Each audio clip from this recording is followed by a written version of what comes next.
Bonjour et bienvenue, voici les titres de l'actualité de ce lundi. Zoumana Bakayoko, député de Séguéla et frère aîné de Feu Ahmed Bakayoko, est décédé dimanche. Paris tenu pour la coalition pour l'alternance pacifique, son meeting du 31 mai a drainé du monde. Et puis des nouvelles de l'enquête sur l'accident sur l'autoroute du Nord qui a fait 4 morts le 27 mai dernier. Le conducteur du camion a été arrêté. On ouvre ce journal avec cette note triste. Le député de Séguéla, Zoumana Bakayoko, est décédé dimanche 1er juin 2025. L'ancien député de la commune du Plateau et frère aîné de l'ancien premier ministre Ahmed Bakayoko avait 62 ans.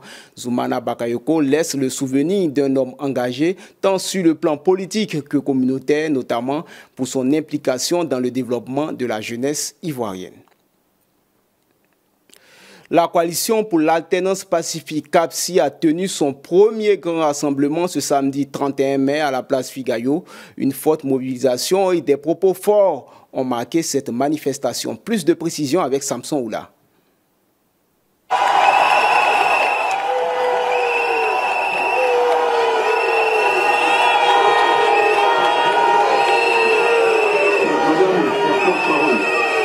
Ambiance survoltée ce samedi 31 mai à la place Figayo. La coalition pour l'alternance pacifique y tenait son premier grand rassemblement. Des milliers de militants venus de tout le pays ont répondu à l'appel.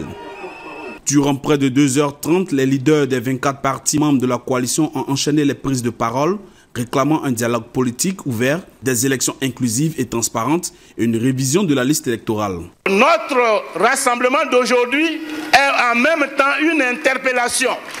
Une interpellation adressée au RHDP Alassane Ouattara pour leur dire qu'ils ont tort de mépriser les revendications de l'opposition politique, qu'ils ont tort de ne pas accorder d'importance aux partis politiques qui sont dans l'opposition, qu'ils ont tort de croire qu'ils peuvent faire un passage en force à l'occasion des élections de 2025.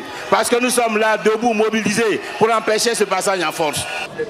Que le président Alassane Ouattara, la loi ivoirienne, la constitution ivoirienne a prévu qu'il puisse prendre son bic pour écrire une loi d'amnistie pour effacer tout ça, pour que les gens puissent aller.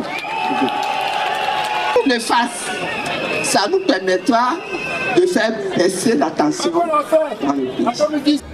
Vous êtes venus là chacun avec sa casquette PDCI, avec sa casquette COGEP, avec sa casquette MGC, FPI, UFD, AIRD, PIP et tous les partis politiques. Mais dès l'instant où vous avez franchi ces barrières dans cette enseigne, vous êtes les enfants de la Côte d'Ivoire. Chers amis, nous avons appelé et aujourd'hui, nous parlerons pour un dialogue politique en vue d'élections apaisées. Dans la foule, pancartes et slogans dénonçant l'exclusion de certains candidats majeurs, dont Tidjane Thiam, chef du principal parti d'opposition, le PDCI-RDA. Ce dernier, absent du pays depuis 2 mois, est intervenu par visioconférence. Nous invitons le pouvoir à faire preuve de bon sens et de modération, afin que le rendez-vous d'octobre prochain se passe dans la paix et selon les normes internationales. Les Ivoiriens veulent tout simplement s'exprimer librement. C'est une aspiration légitime. Et il faut que le scrutin se déroule d'une manière telle que son résultat reflète vraiment la volonté des Ivoiriens. La CAP Côte d'Ivoire compte maintenir la pression à l'approche du scrutin présidentiel prévu le 25 octobre prochain, malgré un climat politique marqué par la tension autour des exclusions.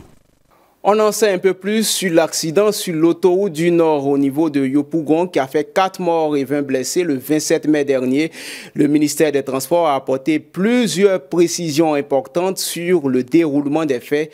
Le chauffeur du poids lourd, âgé de 30 ans, a été arrêté et placé en garde à vue.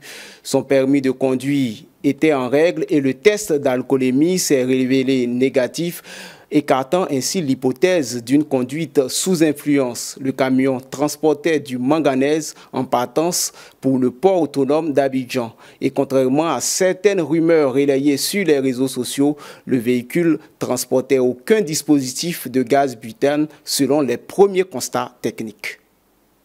Le Sahara 2025 s'est terminé. La 7e édition du Salon international de l'agriculture et des ressources animales a baissé le rideau ce samedi sous la présidence du Premier ministre ivoirien Robert Begré-Mambé. Le reportage de Diane Drissa est commenté par Denis Quadio. Avec 905 exposants, 105 panels de haut niveau et plus de 414 000 visiteurs, le Sahara 2025 a confirmé son statut de vitrine incontournable du monde agricole en Afrique.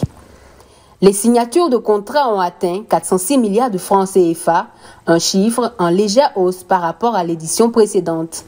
Une dynamique que le ministre d'État de l'Agriculture et du Développement durable a saluée. Très prochainement, les 4 ministères du secteur agro, sylvo, pastoral et halieutique se mettront ensemble pour l'actualisation du programme national d'investissement agricole qui représente la déclinaison du plan national de développement pour notre secteur. Autre fait marquant, la forte implication des jeunes. 197 projets portés par des entrepreneurs agricoles ont été soumis pour bénéficier d'un fonds d'1,5 milliard de francs CFA. Une initiative qui illustre la volonté des autorités de faire de l'agriculture un secteur d'avenir. Je voudrais vous confier le 12e axe de la vision dans le domaine agricole tel que le gouvernement le conçoit. Il s'agit de la recherche et de l'innovation. Pour clore cette 7e édition sur une note solennelle, plusieurs personnalités ont été décorées dans l'ordre du mérite agricole en reconnaissance de leur engagement pour le développement du secteur. Au rang de commandeur, le Premier ministre lui-même, symbole d'un engagement fort au sommet de l'État pour faire de l'agriculture un pilier du développement national. Et puis du sport pour refermer ce journal, l'équipe du Paris Saint-Germain, vainqueur samedi de la Ligue des Champions face à l'Inter, 5-0, est rentrée hier sur Paris. Parade dans la ville, déjeuner à l'Élysée, présentation du trophée et du staff aux supporters ont été les temps forts de la célébration. Dans la fièvre de la victoire, la préfecture de Paris a enregistré plus de 500 interpellations, 200 blessés et 2 morts. C'est la fin de cette édition. Merci à tous de nous avoir suivis. L'information continue sur cette info et sur cetteinfo.ci.